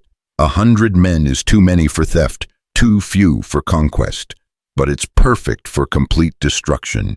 They'll kill everyone, burn everything, leave nothing but ashes and blame. The truth of it settled over them like shroud. This wasn't about land or money anymore. It was about covering crimes with bigger crimes. That night, the first scout team returned with news. The mercenary army was 3 days out, moving slow with their heavy weapons. But something else came with the scouts, a prisoner. James Whitehawk, the bureau lawyer, was dragged before the council, beaten but defiant. But it wasn't Whitehawk who'd been captured. It was someone wearing his face, his clothes, speaking with his voice, but wrong somehow. Imposter, Joseph Crow Feather declared. This isn't the man who came before. The false Whitehawk laughed. Very good, Savage. The real one's been dead for weeks. I've been feeding you all false hope while the syndicate prepared. Marcus had his knife out before anyone could stop him, but Rowan caught his wrist. Wait, if he's here, he has information we need. I'll tell you nothing, whore. This time she let Marcus cut him just enough to draw blood. You'll tell us everything. Where they'll attack from, their timeline, their real purpose. You think torture works on me? I've done worse to better people than you. Not torture, Rowan said quietly. She'd been thinking about Chayton, about choices, about the power of unexpected mercy. Freedom. Everyone stared at her. The imposter laughed again, but nervously now. Here's my offer, she continued. Tell us everything and you walk away, free. Clear. We even give you a horse and supplies. You're lying. I don't lie. Ask anyone here. I could have lied to Blackwater, pretended to submit, survived easier. But I chose truth and its consequences. The man studied her, calculating. And if I refuse, then Marcus continues his cutting. He's very good at it, I'm told. Learned from masters. Silence stretched. Finally, the impostor broke. They're splitting forces, half from the south, half from the west. Pincer movement. The Gatling guns will suppress any resistance while artillery destroys buildings. When? Dawn, day after tomorrow. They want the sun at their backs. And survivors. No survivors. That's explicit. Every man, woman, child, especially the breeds and race traitors. The casualness of genocide made Rowan's stomach turn, but before anyone could respond, more scouts burst in. Riders approaching, but not from where he said, from the north. Betrayal. The impostor had lied after all, or been fed false information. The attack wasn't in 2 days, but now. How many? Advance guard, 20, maybe 30 testing defenses. Marcus moved without hesitation, his warriors following. We meet them before they reach town. Better to fight in darkness where numbers matter less. I'm coming, Rowan declared. You don't know our ways of fighting. Then teach me, fast. Something in her voice must have convinced him. Marcus handed her a rifle. Stay close. Shoot only when certain, and if I tell you to run, I run. I learned that lesson. They moved through darkness like smoke, the Lakota warriors setting pace. Rowan struggled to keep up her dress, catching on brush, her boots too loud on stone. But she pressed on, driven by fury that strangers thought they could destroy what she and others had bled to build. The advance guard had made camp in a grove below the ridge, confident in their superiority. Their fire was too bright, their sentries too casual. They were mercenaries, not soldiers. Marcus hand-signed his warriors into position. The plan was simple, silent kills on the sentries, then chaos in the camp. But as they prepared to strike, Rowan noticed something wrong. These men wore Union blue, carried military rifles. Wait, she breathed. Those aren't mercenaries, that's actual cavalry. Marcus looked closer, then cursed silently. She was right. But why would regular army understanding hit like cold water? The syndicate had arranged official cover. These weren't hired guns, but actual federal troops, probably told they were suppressing an Indian uprising. Killing them would bring the full weight of the government down on everyone. Pull back, Marcus ordered quietly. But it was too late.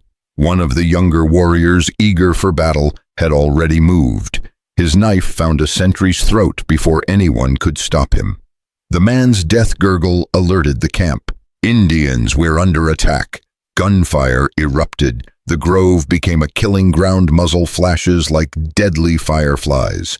Marcus's warriors fought with desperate precision, but these were trained soldiers, not careless mercenaries. Rowan found herself separated from the group, pressed against a boulder as bullets chipped stone around her. A soldier appeared from nowhere, rifle rising. She shot him without thinking, the kick driving her back. He fell, clutching his chest, young face shocked. Tommy! Another soldier saw his friend fall, saw Rowan. His rage was personal now. Murdering bitch! She ran, crashing through brush as he pursued.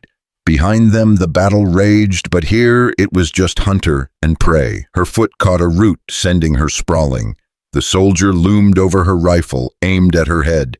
Say your prayers, savage lover. The tomahawk that split his skull came from Marcus, thrown with deadly precision. He pulled her up roughly. I said stay close. I tried. An explosion rocked the grove. Someone had hit an ammunition wagon, turning night into hellish day. In the light, Rowan saw the battle's truth. They were losing. Half of Marcus's warriors were down. The soldiers had formed ranks, disciplined volleys, cutting through darkness. Fall back, Marcus commanded. They ran, carrying wounded, leaving dead. The soldiers didn't pursue, far content to hold their ground and claim victory. But as the survivors reached town, they found worse news waiting. Captain Freeman stood in the main street, his face grim. "You attacked federal troops." "They attacked us," Marcus countered. "That's not how the report will read. Colonel Wade's already telegraphing Washington. By noon tomorrow, you'll all be declared hostiles." "We were defending ourselves against legitimate military forces. That's rebellion, not defense." William Blackwater stepped forward. "Captain, surely you can—" "I can nothing. I'm ordered to remain neutral or face court-martial myself." Freeman's frustration was evident. Wade played this perfectly. Either you submit to federal occupation or you're rebels to be crushed. "There has to be another way," Rowan insisted. "There is," a new voice said. Everyone turned. In the street stood a man none of them recognized, elderly, well-dressed, carrying himself with quiet authority. "My name is Judge Elias Thornbury, 8th Circuit Court. I've been investigating the syndicate for 2 years. He produced documents, and I have federal warrants for their arrest." "How did you—" "Rebecca Morse wasn't just Blackwater's bookkeeper. She was my informant. Her last message told me everything." He looked at the assembled crowd. "I can stop this, but I need evidence and witnesses." "We have both," William said eagerly, "and I need something else." Thornbury's eyes found Rowan. "I need the woman Blackwater tried to own to testify in federal court. Your story, publicly told, could destroy them." "When?" "Now, tonight. We ride for the territorial capital immediately. The trial starts at dawn. But the mercenary army won't attack if their employers are under arrest. Cut off the head, the body dies." It was a chance, but it meant leaving the town virtually defenseless. If Thornbury was wrong, if the syndicate's reach extended further, then he knew everyone would die while she was talking in some courtroom. "I'll go," she decided, "but not alone." "I'm coming," William said immediately. "And I," Sarah added. Marcus shook his head. "This is white man's law. They won't listen to LAKOTA testimony." "They will if I make them," Thornbury said firmly. "This is about crimes against all peoples. All peoples deserve to speak." The preparation was hurried. Rowan changed into her best remaining dress, simple but respectable. Sarah gathered all the documentary evidence. William prepared his own testimony about his father's crimes. But as they readied to leave, another complication arose. Joseph Crow Feather approached with several elders. "If you fail, we all die. We need guarantees." "What kind of guarantees?" "Blood oath, the kind that binds beyond death." Rowan knew what he meant, the LAKOTA ceremony that joined fates completely. If she swore and failed, her spirit would never rest. But if she swore and succeeded, the bond would protect both peoples forever. "I'll take the oath." The ceremony was quick but profound. Joseph cut her palm, then his own, mixing their blood. As he spoke words in LAKOTA she didn't understand, but felt in her bones. Marcus translated quietly. "She promises her life force to our protection.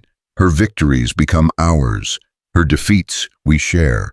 She is no longer white or separate, but part of the great circle that connects all living things." When it ended, Rowan felt different, marked, claimed by something larger than individual identity. "Now you understand," Mary Two Rivers said softly, "what Chayton felt when he chose to protect you. The weight of being bridge between worlds." They rode out within the hour, Rowan, William, Sarah, Judge Thornbury, and a small military escort Freeman had grudgingly provided.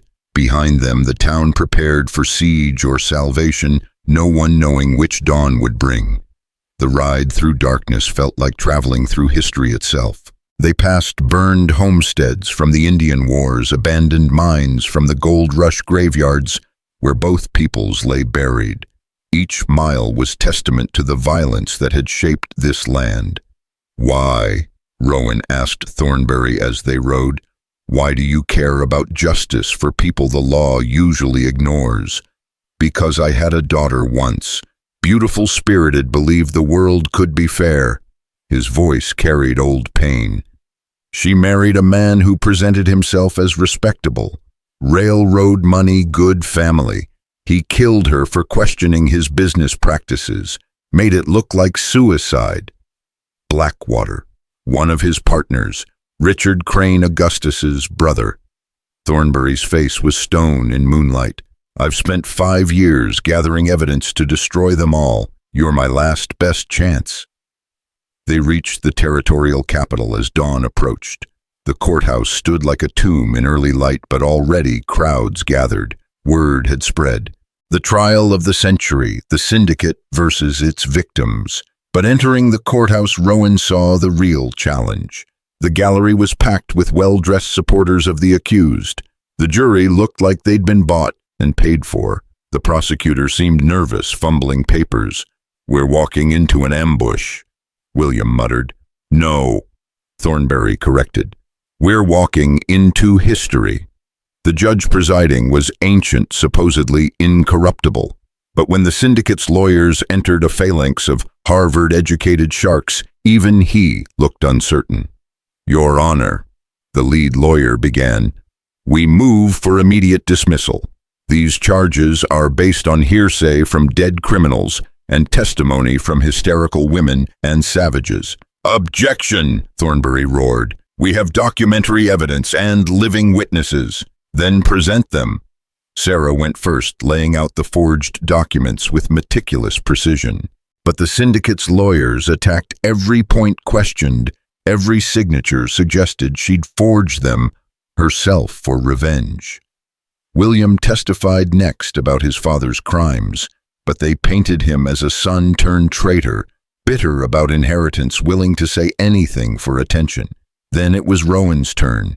She took the stand, feeling the weight of every eye, every hope, every threat. The lead lawyer approached like a predator, sensing weakness. "Miss Hale, you claim Silas Blackwater forced you into marriage?" "Yes. But you never actually married him. He died first. After you incited violence that destroyed a town. After he tried to own me like property. You consorted with Indians. I accepted help from human beings. You took a savage as a lover." The word hit like a slap. "I loved a man who died protecting innocence from men like your clients. So you admit to miscegenation. I admit to recognizing humanity regardless of skin color." The lawyer smiled coldly. "Your Honor, this woman's testimony is clearly compromised by her deviant associations and hysterical female emotions." Rage flooded Rowan, but then she remembered Chayton's words through Marcus Virgin, ground unbroken by ownership. She stood in the witness box, letting silence build until everyone leaned forward. "You want to know what I am?" Her voice carried clear and strong.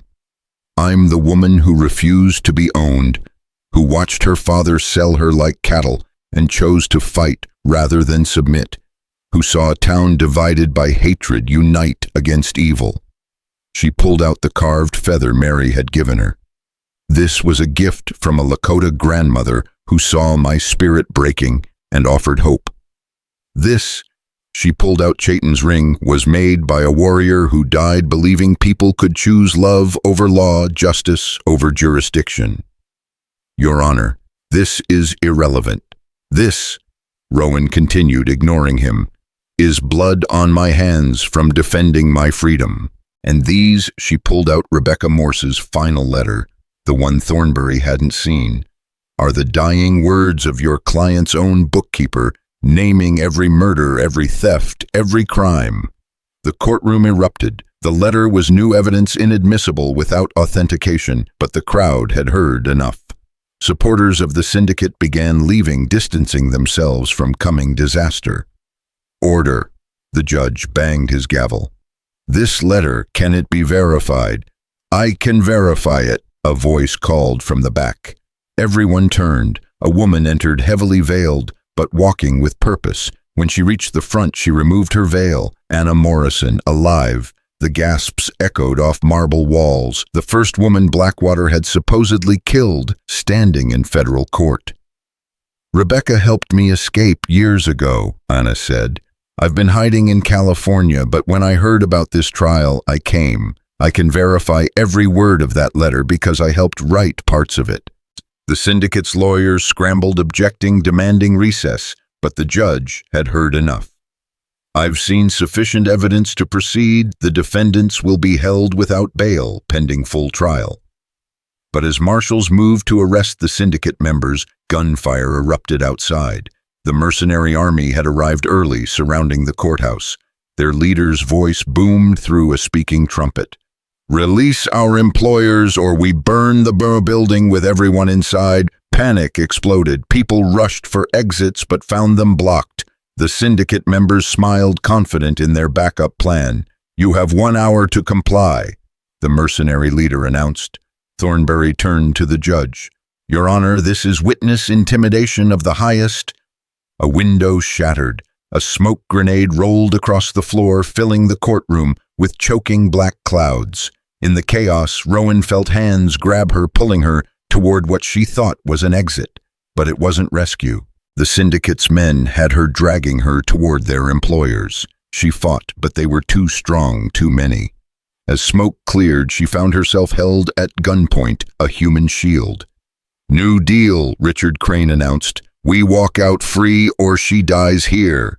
"You're already dead, men," Marcus's voice came from above. He stood in the shattered window frame, bow drawn. Behind him, his warriors had scaled the building. But more importantly, Captain Freeman's Buffalo soldiers had arrived, surrounding the mercenaries outside. "Stalemate," Crane said. "We all die or we all walk."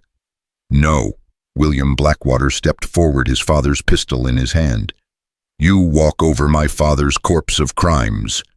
He shot Richard Crane between the eyes. The courtroom exploded into violence. The syndicate's men opened fire. Marcus's warriors responded with arrows. The marshals tried to restore order. In the chaos, Rowan broke free, diving behind the judge's bench as bullets splintered wood above her head. But she wasn't alone there. The elderly judge crouched beside her, surprisingly calm. "Young lady," he said conversationally, as violence raged around them. "I've been waiting 30 years for someone brave enough to stand against these men. Thank you. Thank me if we survive." "Oh, we'll survive. Listen." Through the gunfire, she heard it war cries. Not just Lakota, but Cherokee, Arapaho, Cheyenne. The tribes had united, coming to support the testimony that might change everything. The mercenaries outside, caught between Buffalo soldiers and united tribes, surrendered rather than face annihilation. Inside, the syndicate's last defenders fell one by one until only Augustus Crane remained wounded, desperate. "This isn't over," he gasped, bleeding from Marcus's arrow in his shoulder.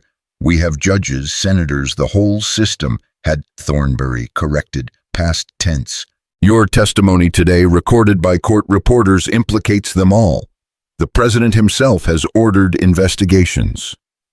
It was over. The syndicate was broken, but as Rowan stood in the ruined courtroom, she felt no victory, only exhaustion. "We need to get back," she told Marcus. "The town is safe. My warriors sent word. The people are rebuilding again." And Chayton's scaffold still stands, still watched by the hawk that won't leave.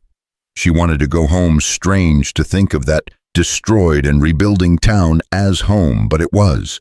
It was where she'd chosen freedom, found love, lost it, and discovered she could survive the loss. The judge's final ruling came down that afternoon. All syndicate assets were seized. All stolen lands returned to original owners or their descendants. And most importantly, legal recognition of the joint council system the town had created. "You've set a precedent," Thornbury told Rowan as they prepared to leave. "Other towns are already adopting similar systems. We didn't mean to change the world, we just wanted to survive." Same thing sometimes. The ride home took 2 days.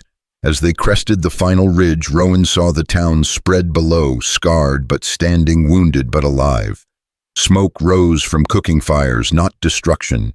The sound of hammers and saws echoed across the valley. Building, always building. People lined the streets as they entered. Not cheering too much had been lost for celebration, but acknowledging, nodding, grateful. Mary Two Rivers met them at what had been the chapel square.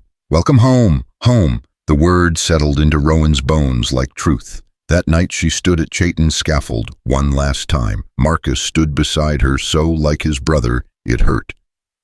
"He would be proud," Marcus said. "You became what he saw in you, bridge between worlds, protector of choices. I became what I had to. That's all anyone becomes." And the hawk that had maintained its vigil suddenly spread its wings. It circled once, twice, 3 times, then flew east toward the rising moon. Watching it disappear, Rowan felt something release in her chest. Not grief that would always remain, but the weight of unfinished business. "What now?" Marcus asked. She looked at the town below LAKOTA and settlers working side by side in moonlight, building something that had never existed before. "Now we live, we build, we choose every day to be better than what tried to destroy us." And Chayton's ring. She pulled it out, silver and bone catching moonlight. "I'll wear it when I'm ready, when I've earned it." "You've earned it already." "No, I've earned the chance to keep earning it." Marcus smiled, the first real smile she'd seen from him. "You're starting to think like us. Or you're starting to think like me. Maybe both." As they walked back toward town, Rowan felt the blood oath Joseph had given her pulse with purpose. She was bound now to this land, these people, this future they were building from ashes and hope. Behind them, Chayton's scaffold stood silent in starlight, guardian, still of the choices that had changed everything. And somewhere in the darkness, a hawk cried once not goodbye, but blessing. The morning after their return from the capital brought unexpected visitors. 3 wagons rolled into town bearing the seal of the newly established Territorial Commission for Reparations, the direct result of the trial. But the man stepping down from the lead wagon made Rowan's blood freeze. Thomas Hale, her father, alive. The ghost stood in morning sunlight, bandaged, scarred, but breathing. The crowd that had gathered fell silent, everyone remembering the hotel explosion, the sacrifice they'd witnessed. "Hello, Rowan," he said quietly. She couldn't speak, couldn't move. The grief she'd processed, the complicated forgiveness she'd found for a dead man, shattered against the reality of him living. "How?" The word came out strangled. "The explosion threw me clear. Some Lakota hunters found me 3 miles downstream, more dead than alive. They could have left me to die, should have." His eyes moved to Joseph Crow Feather, "But they saved me instead. Why didn't you send word?" "Because I needed to die. The man who sold his daughter, who chose property over family, he needed to be dead for anything to heal." Marcus stepped forward, hand on his tomahawk. "You let her mourn you. I let her be free of me. There's a difference." Before anyone could respond, the other wagons opened, revealing supplies, building materials, and most surprisingly, 20 children orphans from the territorial wars, both white and native. "I've spent these weeks working with the commission," Thomas continued, "using what resources I had left to establish something. A school, an orphanage, a chance for children to grow up without the hatreds that almost destroyed us." "You want forgiveness," Rowan said flatly. "No, I want to earn the right to ask for it someday. For now, I just want to help rebuild what I helped destroy." The tension in the square could have been cut with a knife. Everyone waited for Rowan's response. She looked at this man who'd been her father, who'd betrayed her, who'd tried to redeem himself, who'd let her think him dead. "You work with the others. You take no special position, claim no special relationship to me. You earn your place like anyone else." "Understood. And if you ever make another choice that puts property over people, then finish what the explosion started." She nodded once, then walked away, unable to process the resurrection of a ghost she'd already buried. Behind her, she heard Mary Two Rivers organizing the orphans' placement, heard McKenna directing the supplies, heard the town absorbing this new complexity, as it had absorbed so many others. Marcus found her at Chayton's scaffold, where she'd fled for clarity. The dead should stay dead, he said simply, but he's not dead. The father you knew is. This is someone else, someone who might become worth knowing or might not. Chaitin would have forgiven him. Chaitin would have watched him waited, judged by actions, not words. Marcus paused. But Chaitin's dead and you're alive. Your choice matters, not his ghosts. Before she could respond, Samuel came running. Riders approaching soldiers, but not military Indian agency. The Bureau of Indian Affairs. They'd come to assert control, to impose their version of order on the chaos that had become possibility. At their head rode Commissioner James Polk, a man known for brutal efficiency in forcing natives onto reservations. This ends now, Polk announced as he entered the square. This illegal mixing of races, this violation of natural order, all Indians will relocate to designated reservation lands immediately. Under whose authority? McKenna demanded. Federal law, the same law you claimed to support during the trial. Polk smiled coldly. You can't have it both ways. Either federal authority matters or it doesn't. We have legal recognition of our council system, William protested. Had, past tense. The Secretary of the Interior has overruled Judge Thornbury's decision. This experiment in integration is over. The crowd stirred dangerously. Warriors reached for weapons. Settlers stepped protectively in front of Lakota families. The unity forged in blood was about to be tested by law. You have 24 hours to comply, Polk continued. Resist and I have authority to call in the entire 7th Cavalry, Custer's old unit. The threat wasn't subtle. As Polk's men set up camp at the town's edge, the council convened in emergency session. The meeting hall built where the chapel had stood, filled with voices raised in anger, fear, determination. We fight, Marcus said immediately. Die standing rather than live kneeling. And give them excuse for massacre, Joseph countered. They want us to fight. It justifies everything they plan. So we comply, separate, pretend the last weeks never happened. Rowan stood and the room quieted. Neither. We use their own laws against them. How? She pulled out documents she'd been studying since the trial. The Treaty of 1868.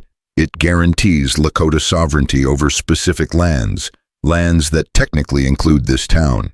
But the town was founded after undisputed territory, never legally ceded by either side. She looked at William. Your father's claims were based on fraudulent surveys. If we void those, the original treaty holds. Making this Lakota land, making this treaty land subject to joint governance as specified in subsection 12. It was a legal thread thin as spider silk, but it was something. They worked through the night preparing arguments, gathering documents. Thomas Hale proved unexpectedly useful, his knowledge of land law helping build their case. But at dawn, Polk made his move before they could make theirs. His men surrounded the Lakota section of town, beginning forced removal. Children were torn from mixed families. Warriors who resisted were beaten. Sarah Morrison, trying to protect Anna's daughter, was struck down with a rifle butt. That's when Rowan noticed something crucial. Polk's orders bore the secretary's seal, but the date was wrong. The seal itself was slightly off. She'd seen enough of Blackwater's forgeries to recognize another. Stop! She ran toward Polk, documents in hand. These orders are forged. Polk's hand went to his pistol. Careful with accusations, girl. Not accusations, facts. She held up the comparison. Real federal seals have 7 stars.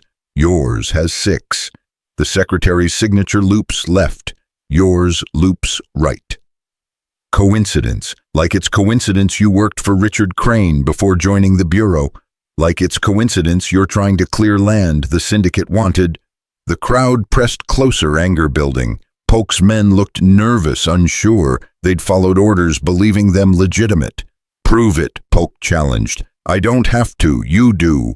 She smiled coldly. Telegraph the secretary. Ask for confirmation. Unless you're afraid of the answer, Polk went for his gun, but Thomas Hale was faster. The old man's pistol, the same one he'd taught Rowan to shoot with years ago, barked once.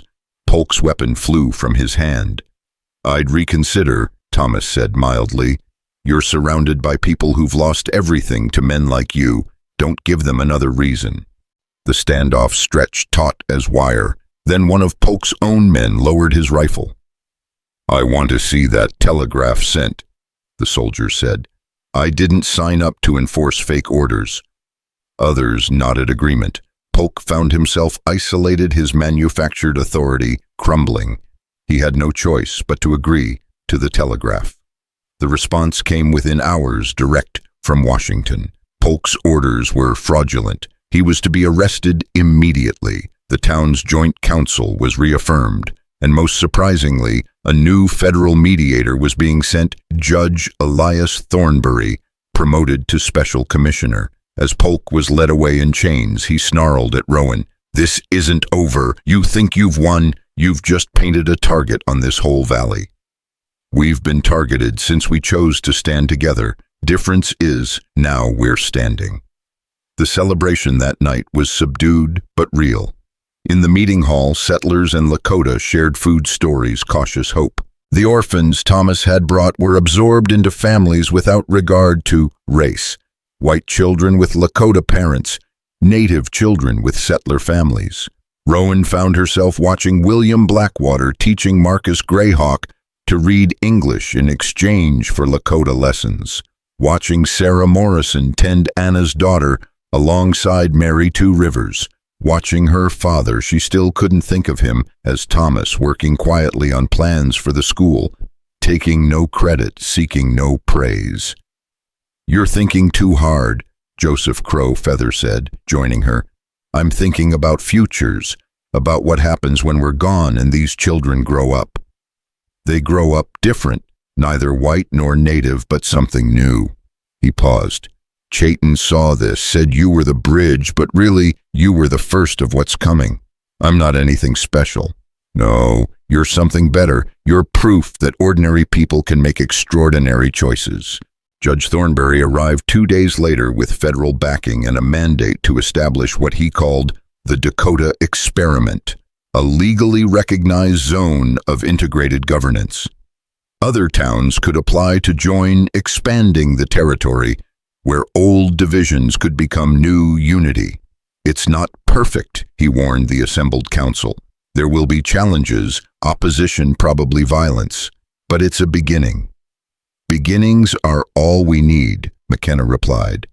"We'll build the rest." And build they did. The school rose first, then new homes designed to survive both winter cold and summer heat.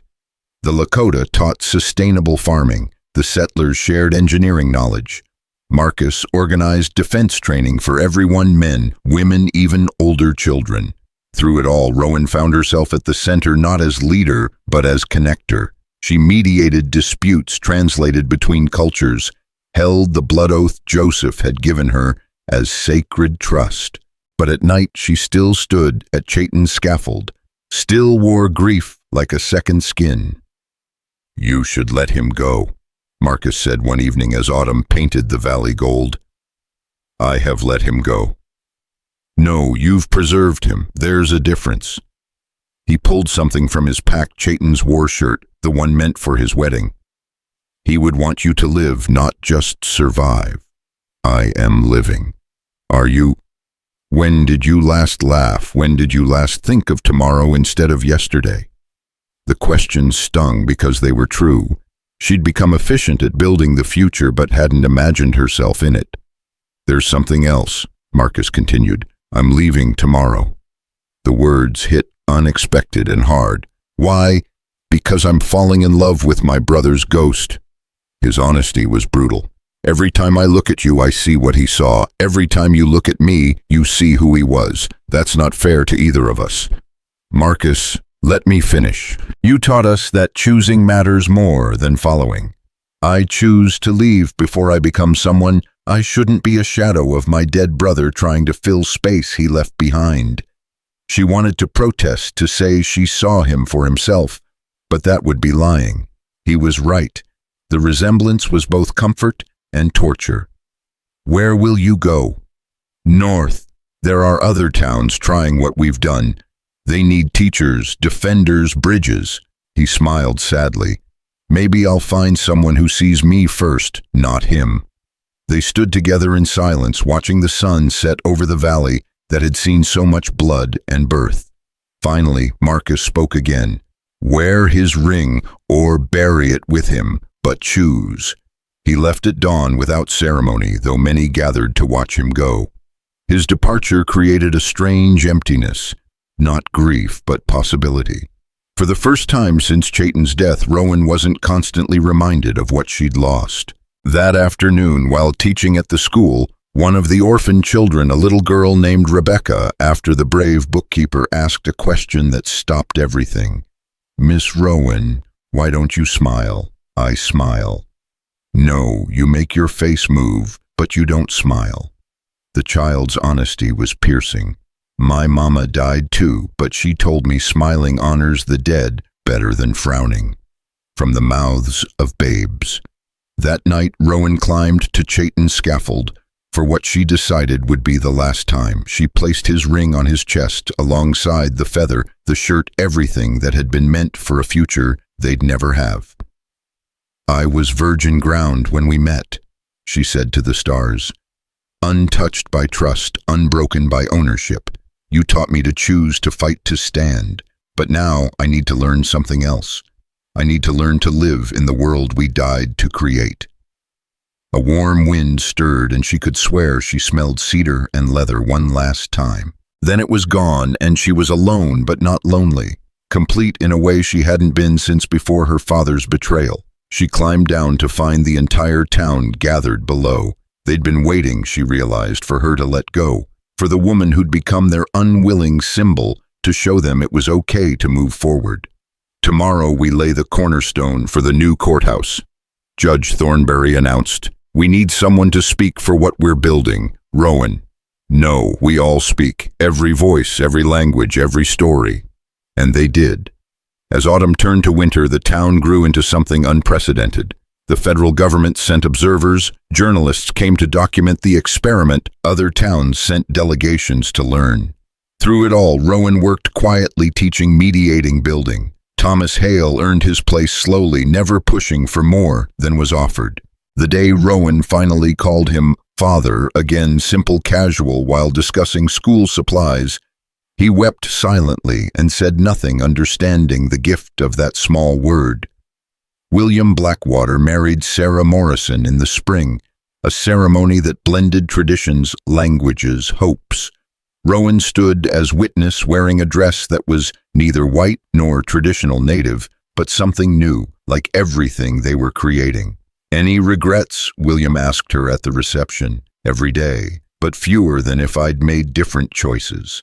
And love, will you try again? She thought of Chayton, of the virgin ground he'd found in her, of the trust they'd built in darkness and desperate hours. Maybe, when someone sees me for who I am now, not who I was then. That someone came unexpected and quiet.